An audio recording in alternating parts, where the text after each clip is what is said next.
Yo, what's going on, guys? It's Dawson here, and with baseball being one of the oldest professional sports in history, there are some records that will never come close to being broken. And here is the list of the 10 most unbreakable records in baseball history. Number 10, career home run record. Y'all know it's about to get real when the home run record is only number 10 on the list. 762. That's the number of career home runs set by Barry Bonds, and he probably would have had more if someone actually decided to sign him after the 2007 season. And nobody wanted to sign him since everyone was kind of upset about the whole steroids thing. And it is as clear as day that Barry Bonds did use steroids, but technically 762 is still the record. Now, this would be very hard to break, but it is still kind of possible, right? I mean, not really. If the person who was trying to break it had a 20-year career, which is really long by the way, they would have to hit a little more than 38 home runs per season to break the record. So it does look like Barry with the asterisks will remain up there for a long time, if not forever. Number 9, the longest World Series drought. Now this is a record that nobody wants and is pretty much impossible to break. It took the Cubs 107 years to win a World Series, and without Joe Maddon and Theo Epstein, the Cubs would probably still not have a World Series championship. And keep that in mind, it took them extra innings and the Indians blowing a 3-1 lead to finally win it all. The second longest drought in history ironically belongs to the Southside Chicago White Sox, who eventually broke their record in 2005. The longest drought that is currently active does belong to the Cleveland Indians with 69 seasons. I guess that's what happens when you choke constantly in almost every championship series you're in. But don't worry, Indians fans, your team is pretty good, and you're only about 64% of the way to tying the Cubs record. Try not to screw it up. Number 8, intentional walks. Barry Bonds on steroids was one of the most horrifying human beings of all time with a baseball bat in his hands, which is mostly the reason he was intentionally walked 688 times in his career. So as soon as he stepped up to the plate, 688 times, the opposing team just thought, nah, and put him on first base. One of these times is when he was intentionally walked with the bases loaded and the tying run on second with 2 outs. The next guy lined out and the Diamondbacks won the game.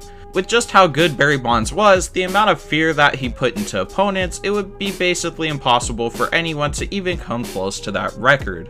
That, and the fact that teams have now figured out that statistically, it doesn't really make sense for them to be giving out free passes all the time. Number 7, career shutouts. I can safely say this will not be the last time we will see pitching records on the list, because back in the day, pretty much every pitcher around ate nails for breakfast.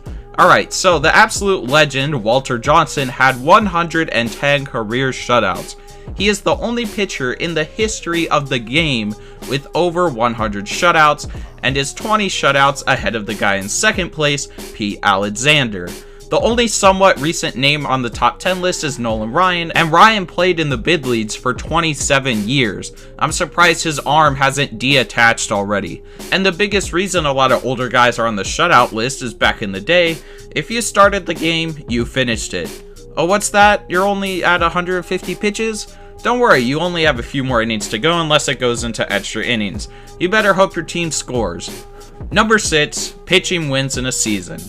I tried to warn you guys about these old school pitchers. A guy by the name of Charles Radbourn, who was pitching for the Providence Grays in 1884, had 59 wins. Now that is according to Baseball Reference, but there is a possibility that he had up to 62 wins that season. That season, he also won the pitching Triple Crown, leading the NL with ERA, strikeouts, and of course, wins. The Grays had the record that season of 84-28, which is a total of 112 games. Radbourn pitched in 75 games that year, which means he pitched in almost 67% of their games. For anyone to break this record today, they would have to 1. Be on a good team, 2. Somehow get a win almost every single time they pitch, 3. Be a relief pitcher. It would be literally impossible for any starter to break this record since they only pitch once every 5 days, which means they would only pitch about 33 games a year, assuming they don't get injured. So a relief pitcher would have to be responsible trying to break this record. But the thing is, with pitching wins, they're practically based off luck. The guy that should win the Cy Young this year, Jacob deGrom, has 8 wins, even though he has a 1.71 ERA. All while Marco Gonzalez, who has an ERA over 4, has 12 wins and the same amount of losses as deGrom. And for relief pitchers trying to qualify for a pitching win, they have to be in the game when the winning run scores, which they basically have no control over. Number 5. Career stolen base record. You had to know this would be on the list at some point, right? The Hall of Famer Rickey Henderson has, get ready, 1,406 career stolen bases. That number is 468 stolen bases ahead of second place Lou Brock. Not only is over 1,000 stolen bases one of the hardest numbers to reach in all of baseball, but over the past few years, stolen bases have started to disappear. If only someone would make a video on that. Number 4. Consecutive games played. Apparently Cal Ripken Jr. had the same thing for breakfast that those pitchers back in the 1800s were having, because he played 2,632 consecutive games. That is from May of 1982 all the way to September of 1998, which, to put it simply, it's incredible. Avoiding any major injuries and still being able to keep going for that long would probably never be matched ever again. Nowadays, players have to sit out for getting injured while taking off their pants. Number 3.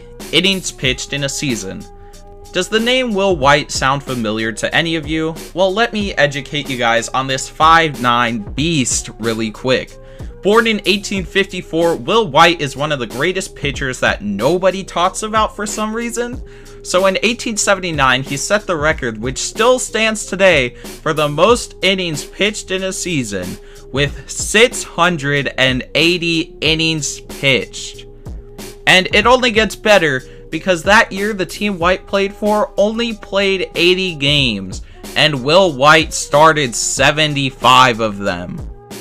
Number 2. Losses in a season. As fun as it is to trash on terrible teams in the league every now and then, I don't think we will ever see a team as terrible as the 1899 Cleveland Spiders. If you think the Orioles' record is bad, just get ready for this. During this season, the Spiders had a record of 20 wins and 134 losses. That's a winning percentage of .130, and they finished that season 84 games back. Most of this was because the Spiders' owners were bankrupt and they decided to move a bunch of nobody Hall of Famers by the name of Jesse Burkett, Bobby Wallace, and some other guy by the name of Cy Young. It got so bad that after the 1899 season, the Spiders were demoted to be a minor league team. Imagine a major league team being so bad that the next season they had to become a minor league team. So, with a little math, I figured out that a current major league team to have a worse losing percentage than the Spiders, they would have to finish with the record of 21 and 141. Even with the number of teams tanking, I don't see anyone going this far for some draft pitch. Number 1. Complete games in a season. Who are you guys expecting here? Cy Young? Nolan Ryan? Nope! It's the mustache sporting, eyeglass wearing legend himself. It's Will White.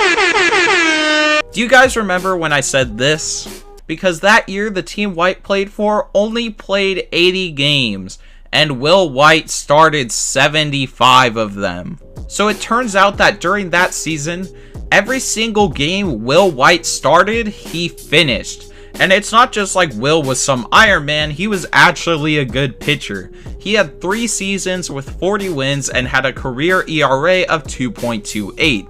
He did only end up playing 5 seasons in the National League because he decided to work in the optical business with his brother, who actually used to be his catcher when they were on the Reds. Hey, MLB The Show, when more flashbacks are added into the game next year, I'll be waiting for the 1879 Will White one.